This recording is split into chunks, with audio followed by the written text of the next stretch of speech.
हैं? अच्छा तेरे ही लिंक को नहीं है क्या?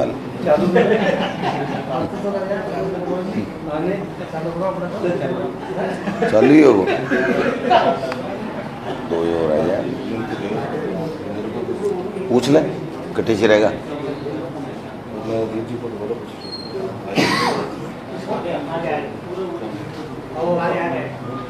आगे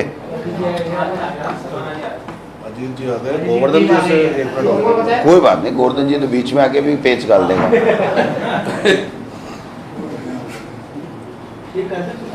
एक और पूछ तो ले। मैं बस आपके बगैर मैं पीसी करता ही नहीं है। जी जी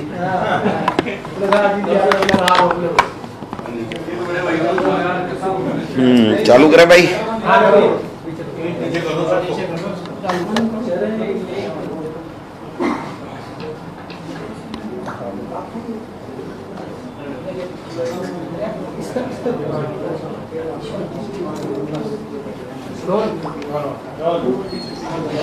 आज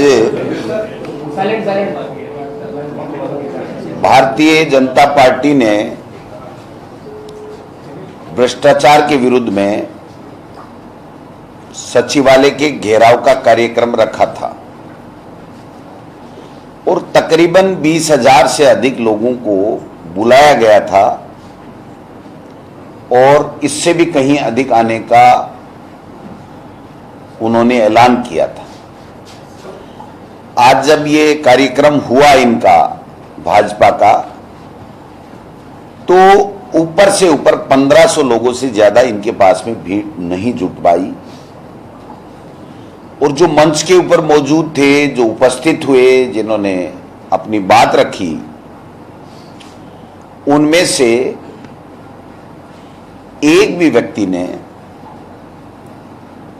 कोई दमदार बात नहीं की, सरकार की योजनाओं के खिलाफ कोई बात नहीं कर पाए, सरकार की योजनाओं में कोई कमी खामी नहीं निकाल पाए और केवल जो पिछले 1.5 साल से राग अल्पा रहे हैं भ्रष्टाचार का,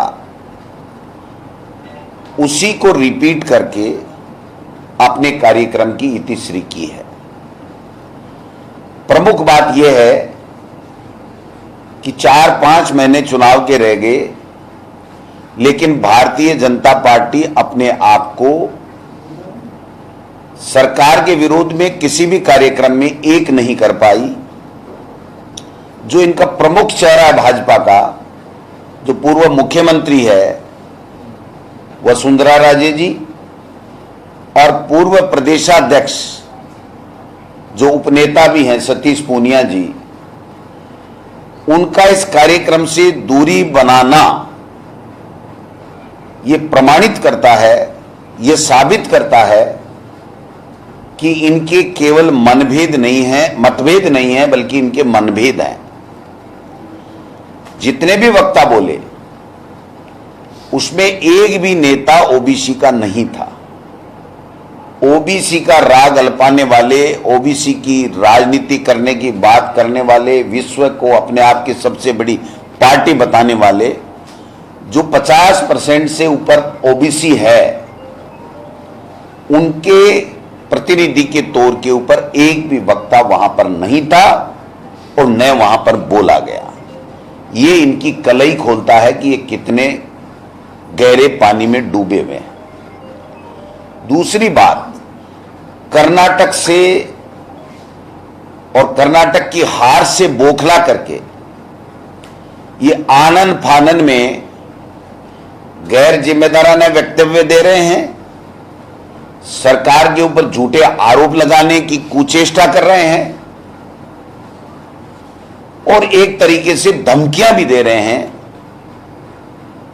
कि हम देख लेंगे, हमारी सरकार आने वाली है, हम ये कर देंगे, हम वो कर देंगे। मैं इनको कहना चाहता हूं, सबसे पहली बात तो ये 1.5 साल से एक ही राग अल्पा रहे थे कि ईडी आएगी। ईडी आ गई, जांच कर रही है, किसी को कोई तकलीफ नहीं है। अब इनका मुद्दा ही खत्म हो गया।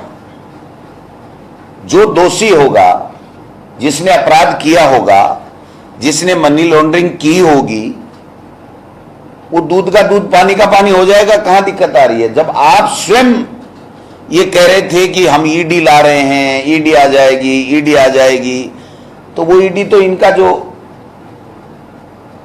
बार बार कहना था वो ईडी आ चुकी है, तो अब इनको इस मुद्दे के ऊपर बोलने का कोई अधिकार नहीं है। दूसरी बात, बार बार एक ही बात को रखना यह साबित करता है कि इनके पास में सरकार की नीतियों के खिलाफ एक भी कोई भी मुद्दा नहीं है। महंगाई राहत कैंप लग रहे हैं, 10 तरह की गारंटी हमारी कांग्रेस की सरकार दे रही है। एक के ऊपर इनका कोई सवाल नहीं, कोई जवाब नहीं, कोई क्वेरी नहीं, कोई आरोप नहीं। सरकार ने 5 बजट पेश किए, एक बजट के ऊपर इनकी कोई तीखी प्रतिक्रिया नहीं, कोई बजट में कमी नहीं। बजट धरातल पे उतर रहे हैं, योजनाएं लागू हो रही हैं, लोगों को लाभ मिल रहा है, एंटी कमेंसी सरकार के खिलाफ है नहीं। अब इनको चिंता और भय सताने लग गया कि अब चुनाव आ गया, हम किस मुद्दे के ऊपर चुनाव लड़ेंगे, हमारे पास में मुद्दा नहीं है और भारतीय जनता पार्टी के नेता एकजुट नहीं है। मोदी जी के चेहरे के ऊपर ये चुनाव लड़ रहे थे, पहले दिल्ली में लड़ा, फिर अनेक स्टेटों में ये लोग बाग मोदी के चेहरे के ऊपर चुनाव लड़ रहे हैं। अब मोदी जी का चेहरा भी फीका पड़ गया। मोदी जी के चेहरे के ऊपर न पंजाब में चुनाव जीत पाए, न ये कर्नाटक में चुनाव जीत पाए, पर अब तो आरएसएस इनका जो सबसे पावरफुल विंग है वो स्पष्ट रूप से कहने लग गया कि अब थोते भाषणों से, मन की बातों से और मोदी जी के चेहरे के ऊपर चुनाव नहीं लड़ा जा सकता है। और ये केवल परसेप्शन बनाने का काम कर रहे हैं कि हम राजस्थान में एक ऐसा वातावरण बना दें कि भारतीय जनता पार्टी के लोग सब एक साथ कहने लग जाएं कि राजस्थान में कांग्रेस की सरकार में भ्रष्टाचार हुआ है और इसलिए हमको वोट दे दो, कांग्रेस को वोट मत दो। जनता नहीं कह रही है, जनता में सरकार की योजनाओं से, सरकार की गुड गवर्नेंस से, सरकार के फैसलों से पूरी तरीके से वो लोग कन्विंस हैं, प्रसन्नचित्त हैं, लाभ ले रहे हैं। बट इनको अपनी कुर्सी और सत्ता प्राप्ति का जो लोभ, लालच, मोह है वो इनसे प्रतिदिन झूठ पे झूठ बुलवाया जा रहा है।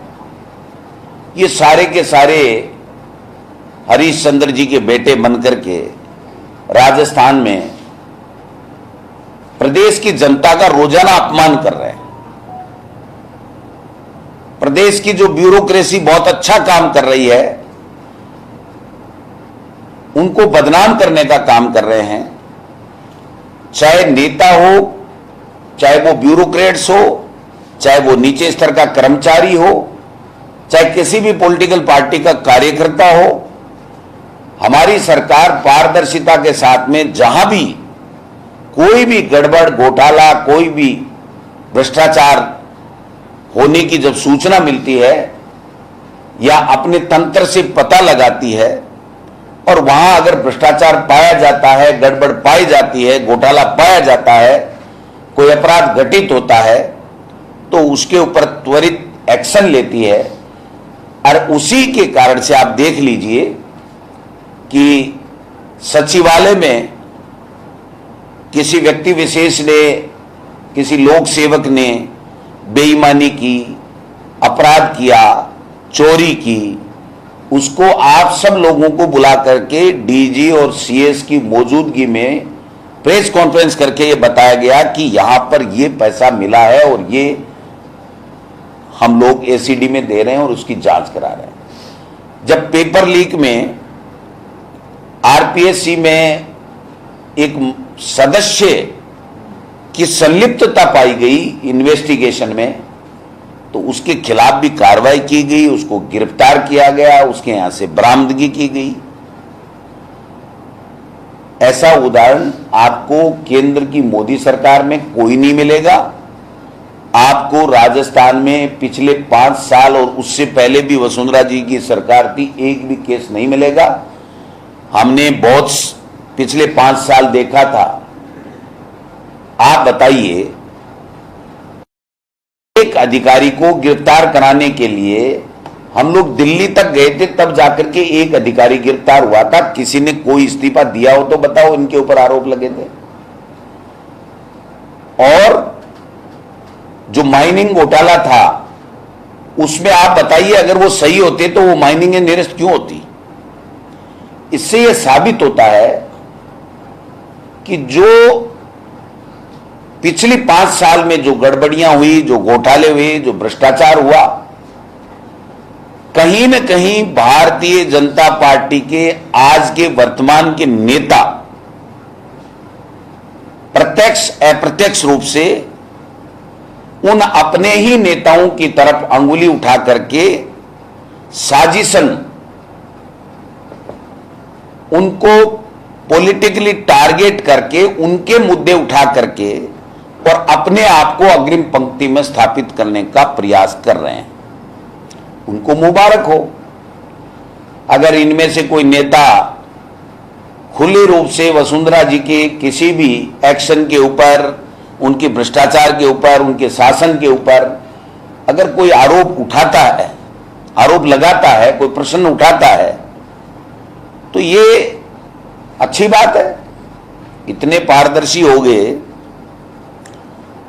कि सीपी जोशी जी प्रदेशाध्यक्ष ये कह रहे हैं कि 2013 से डीओआईटी में घोटाले हो रहे हैं। तो भाई, आपकी केंद्र की सरकार, आपकी एजेंसी है, आप 2013 के कोई तथ्य दीजिए। अगर हमारी सरकार के सामने आप कोई तथ्य रखेंगे तो उनके ऊपर हम लोग जांच करा देंगे। अगर आपके पास और कोई तथ्य वसुंधरा जी के खिलाफ कोई हैं या और किसी के खिलाफ हैं तो आप तथ्य ईडी को दे दीजिए। अगर हमारे किसी के खिलाफ किसी के पास कोई भी तथ्य मौजूद हो तो राजस्थान सरकार की पुलिस को अथवा केंद्रीय एजेंसी को उनको देने में कोई दिक्कत किसी को नहीं है, वो दे सकते हैं। बट रोजाना अनर्गल झूठे आरोप लगा करके केवल राजस्थान की छवि को पूरे देश में बदनाम करने की जो ये कुचेष्टा कर रहे हैं, ये राजस्थान की जनता इनको माफ नहीं करेगी। आज जब राजेंद्र जी राठौड़, जो अपने आप को स्वयं मुख्यमंत्री घोषित कर रहे हैं, विभिन्न मीटिंगों में अपने लोगों में, भाजपा के नेता और कार्यकर्ताओं में, जब वो स्पीच दे रहे थे तो 500 लोग भी उनकी मीटिंग में नहीं थे। सारी की सारी कुर्सियां खाली पड़ी थी और वो कार्यकर्ताओं को कसम खिला रहे थे, सौगंध खिला रहे थे। इनकी दुर्गति देखो आप, दुर्गति शब्द बहुत एप्रोप्रिएट है। इनकी दुर्गति देखो कि इनको कार्यकर्ताओं को आने के लिए, उनके झूठे भाषण सुनने के लिए उनको कसम दिलाई जा रही है। इससे बड़ी दुर्गति इनकी कोई हो नहीं सकती। तो मैं तो ये कहना चाहता हूं कि ये जितना भी परसेप्शन बनाने की चेष्टा कर रहे हैं, इनके पास मुद्दे नहीं हैं, इनके पास हमारी सरकारी योजनाओं में कोई कमी खामी ये निकाल नहीं पा रहे हैं।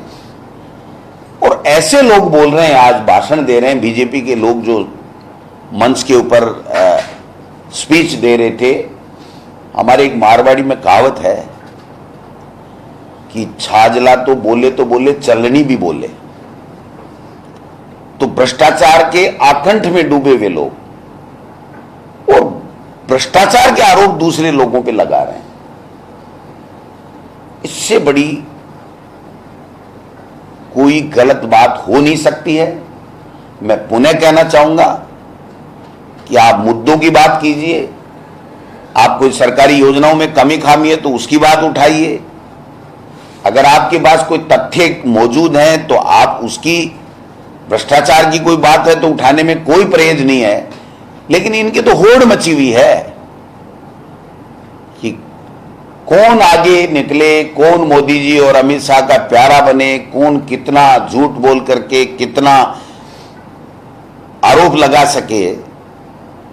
ज्ञान देव आहूजा जैसे नेता तो इनकी पार्टी के मुखिया हैं, जिनसे भाषण दिलाया जाता है, जिन्होंने सन 1947 में जब देश आजाद हो रहा था और हमारे देश के लोग आजादी के लिए संघर्ष कर रहे थे, शहीद हो रहे थे, उस आजादी के संघर्ष में शहीद हुए वे शहीदों के ऊपर भी उन्होंने प्रश्नवाचक लगाया है।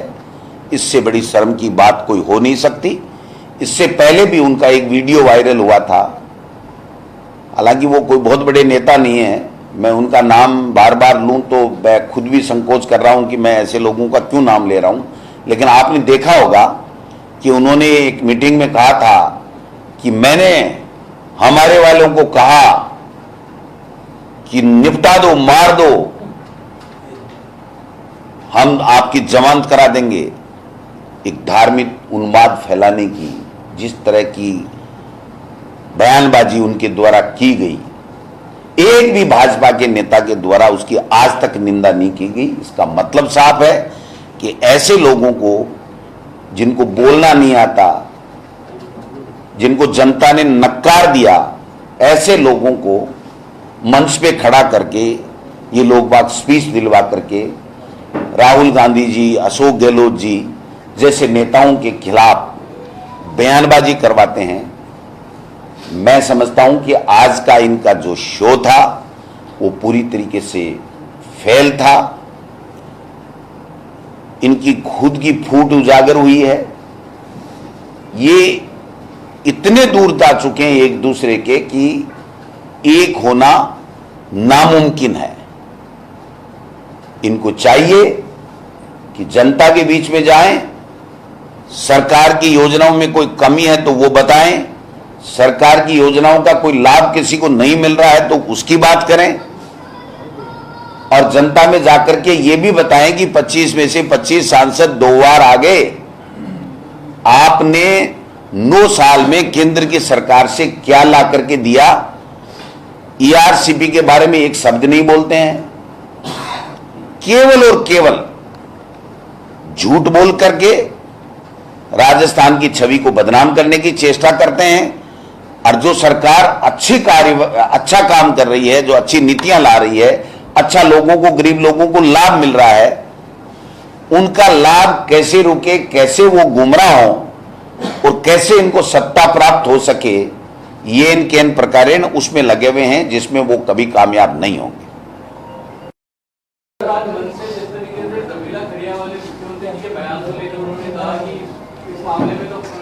गृहमंत्री यही है, तो इन्हीं को कार्रवाई करनी चाहिए अगर ये पैसा है कि नहीं पैसा है।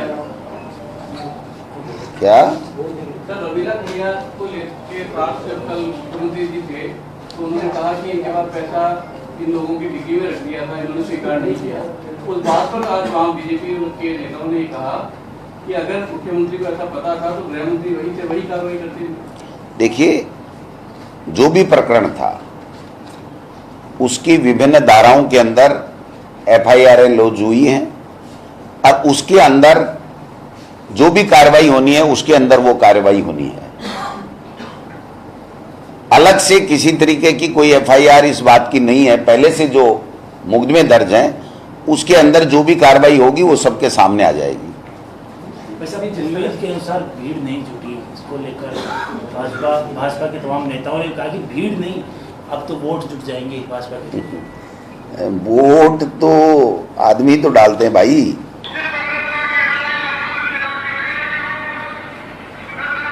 ये राजेंद्र जी राठौड़ साहब अपना तेजस्वी भाषण दे रहे हैं। ओजस्वी तो नहीं कह सकता मैं, तेजस्वी भाषण है। ओजस्वी तो वो होता है जिसमें ओज होता है। इनके भाषण में कभी ओज होता ही नहीं, घिसा पिटा भाषण होता है, आरोप लगाते रहते हैं। ये हालात है। सारी की सारी कुर्सियां खाली पड़ी है भाई। ऐसा तो नहीं है, ये फ्लॉप हो गया इनका।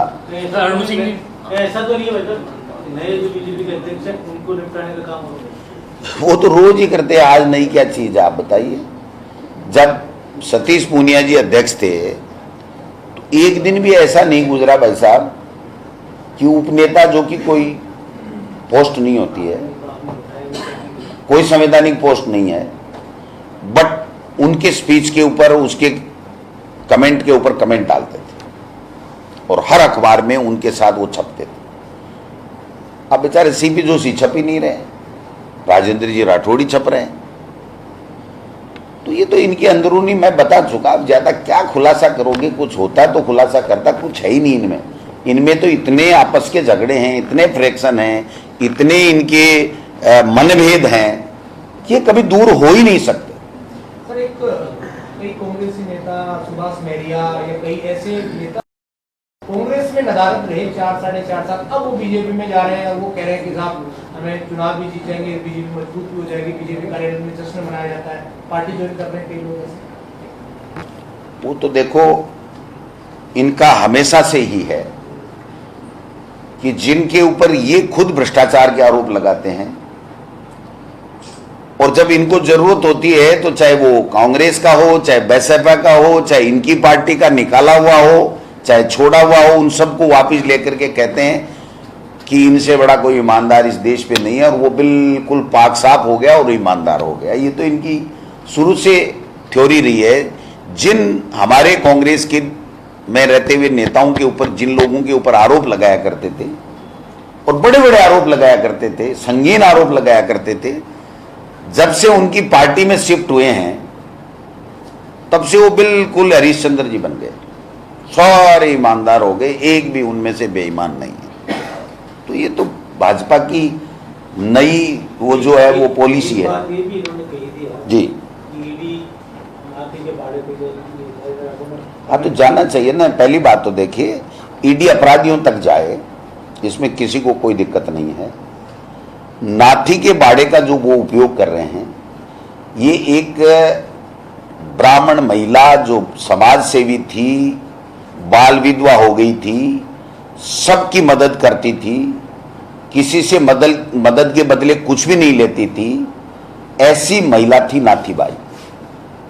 और उसका बाड़ा मतलब उसका घर, उसका बार बार नाम लेकर के वो एक समाज सेवी विधवा ब्राह्मण महिला जिसने समाज की सेवा की, सब कुछ त्याग दिया, कोई लोभ लालच नहीं था, ऐसी महिला का जिसको हम सम्मान से नाम लेते हैं, उनका अपमान कर रहे हैं, इसके अलावा कुछ नहीं कर रहे हैं।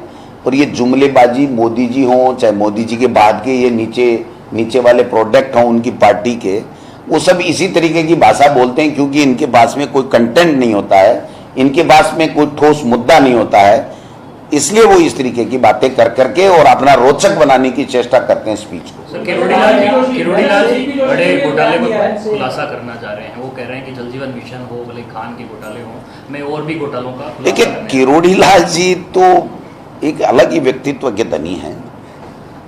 जब बीजेपी में थे तो वसुंधरा जी से लड़कर के अलग हुए थे, फिर 5 साल जम करके हमारे साथ विपक्ष में थे और बीजेपी पे जम के आरोप लगाते थे। अगर किरोड़ीलाल मीणा जी का पिछले 5 साल का अगर भाषण उठा लिया जाए, विधानसभा में बोला हुआ स्पीच उठा लिया जाए, आरोप उठा लिए जाएं, तो फिर उनको सोचने को मजबूर होना पड़ेगा कि मैं बीजेपी में क्यों हूं, ऐसी भ्रष्टाचारी पार्टी में जिसके खिलाफ मैंने कम से कम 250-300 आरोप लगाए थे, घोटालों के आरोप लगाए थे, फिर भी वो बीजेपी में बने हुए हैं। तो ये उनका कोई अलग व्यक्तित्व होगा, मैं इस पे ज्यादा नहीं जाना चाहता, बट उनकी आदत है ये। बयान किया कि सरकार रिपीट नहीं डिलीट होगी और हिंदू कांग्रेस का एक विधायक बताओ और 1 लाख रुपए पाओ, ऐसी जयपुर में तो स्थिति होगी ना भाई। 20,000 से ऊपर बुलाए, 1000-1200 आए, वो भी उनका भाषण सुनने को तैयार नहीं, ठंडा कोको कोला पी रहे थे साइडों में। उनकी कुर्सियां 99% खाली पड़ी थी, जो मंच पे थे वही थे, इसके अलावा कुछ भी नहीं था। आरोप लगा कि आपने गंदा पानी छोड़ा। हमने तो प्रशासन को कहा था कि जैसे लोग आए वैसा पानी छोड़ देना। अब वो प्रशासन से पूछेंगे कि उन्होंने कैसे लोगों के लिए कैसा पानी छोड़ा। हमने तो केवल इतना ही कहा था कि जैसे लोग आए वैसा पानी छोड़ देना। तो हम तो उम्मीद कर रहे थे कि अच्छे लोग आएंगे और अच्छा पानी छोड़ेंगे। सरकार रिपीट नहीं डिलीट हो रही ये तो जनता जानती है, जनता जवाब देगी। इनके चार के श्रीमुख से बोला हुआ कोई ब्रह्म वाक्य नहीं हो सकता। ये तो सुबह से शाम आला कमान की नजर में अपनी छवि बनाने के लिए झूठ पे झूठ बोलते रहते हैं। इन्होंने 10 गारंटी हमारी सरकार की थी, उसमें से एक भी योजना का कोई कमी खामी बताई क्या? एक योजना के ऊपर बोलने के लिए शब्द नहीं है। और इन योजनाओं से और सरकार की गुड गवर्नेंस और अच्छी फ्लैगशिप योजनाओं से प्रभावित होकर के जनता इनके न तो जनाक्रोश में आई, न आज आई, न आगे आएगी। मैं दावे के साथ कहता हूं कि इनके जनता नहीं आएगी, इनके केवल तेजस्वी स्पीच होंगे, वही होंगे मंचों से। ये 200 मिनी मुख्यमंत्री हो गए सर कांग्रेस में, ऐसा राजेंद्र राठौर। भाई देखो, सरकार जब होती है तो हर कार्यकर्ता अपने आप को मुख्यमंत्री समझता है, क्योंकि उसकी मेहनत, उसके खून पसीने से वो पार्टी सत्ता में आती है। तो ये तो 200 तो कम बता रहे हैं। हमारे तो जो हर कार्यकर्ता है कांग्रेस का, वो सरकार बनाने में जिसका सहयोग था, वो सब अपने आप को मुख्यमंत्री, मंत्री, प्रदेशाध्यक्ष और सब समझते हैं, और समझना भी चाहिए।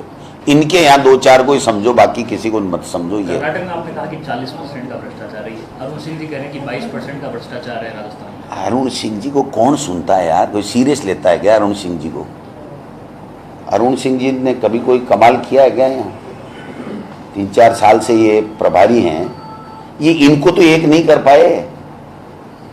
ये वसुंधरा जी इनको एक जाजम पे बैठा दें तो मैं कहूंगा कि ठीक है, विपक्ष तो कम से कम एक जगह तो है। हम तो एक बार इस 5 साल में विपक्ष को एक जगह देखना चाहते हैं। सत्ता में तो आने नहीं है, तो कम से कम विपक्ष में रहते हुए एक जगह तो बैठ जाए। राजस्थान सीपी जोशी ने एक बयान दिया है। सीपी जोशी ने कहा कि मैं मुख्यमंत्री को हिंदू ही नहीं मानता। अब इस बयान को आप किस तरीके से? सीपी जोशी कौन सा? ये प्रदेश अध्यक्ष। अच्छा, बीजेपी वाले। अब वो तो उसके बयान के ऊपर मैं क्या कमेंट करूं? आप बताओ, आप बता दो कि इनको केवल 2 ही चीजें याद है, हिंदू मुस्लिम, और ऐसा करके वोट की फसल काटना चाहते हैं। ये कामयाब नहीं होंगे। ये जिस तरीके की नोटंकी कर रहे हैं ना, इससे जनता भाई साहब नाराज है। जनता आक्रोशित है कि ये कर क्या रहे हैं, ये क्या, कौन जानता है इनको, कौन सुनना चाहता है इनको? आप बताइए ना। 20,000 का दावा किया और आए 1,000-1,200। तो आप देखिए ले इनकी क्या हालत है, कितनी पतली हालत है इनकी। तो ये तो इस तरीके के ही उजूल बुजूल बयानबाजी करेंगे और छपने के लिए करते हैं बेचारे। कोई न कोई तो कुछ न कुछ तो उल्टा सीधा बोलेगा, तभी तो छपेगा। नहीं तो भाषण में तो उनमें तर्क होता नहीं है, दम होता नहीं है, भाषण जानते भी नहीं है। सीपी जोशी जी का कोई भाषण नहीं होता है। और 1-2 जुमला ऐसा राजेंद्र जी राठौड़ छोड़ देते हैं जिससे वो तो छप जाते हैं और वो बेचारे रह जाते हैं। तो ये बड़ा दुर्भाग्य है भारतीय जनता पार्टी का।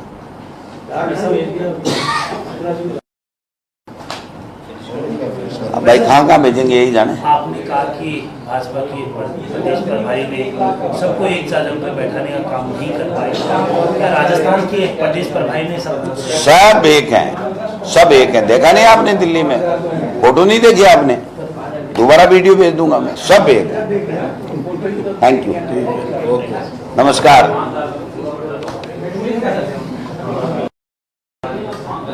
आने के बाद रिपोर्ट है उनके मुंह में